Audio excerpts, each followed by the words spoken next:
Pourquoi faire évoluer le fleurissement à Besançon?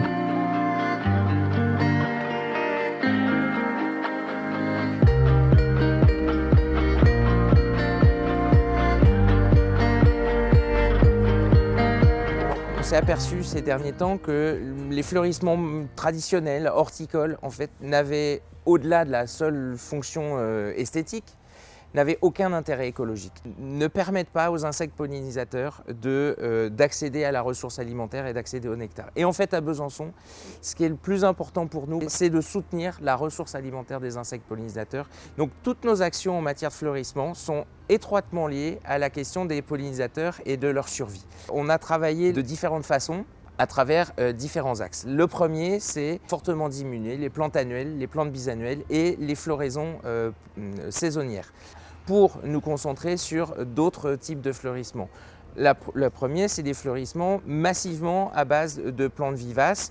Par exemple, on peut regarder cette sauge là qui est une plante nectarifère par excellence qui va s'installer dans le temps et qui va apporter de nombreuses ressources alimentaires, pollen et nectar aux insectes.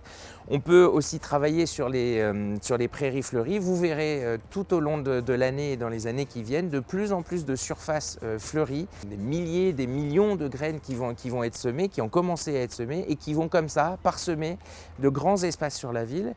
Moins d'espèces, mais très attractives pour les insectes et tout aussi finalement graphiques et intéressantes pour le cadre de vie et pour les habitants. Et c'est ça qui nous importe, c'est-à-dire renouer le contact avec la fleur, trouver de la fleur en grande quantité, mais plus les mêmes, et avoir comme ça une saisonnalité de la floraison avec des endroits qui vont s'éclairer. Quand les tournesols vont être en fleurs cet été, ce sera absolument magnifique.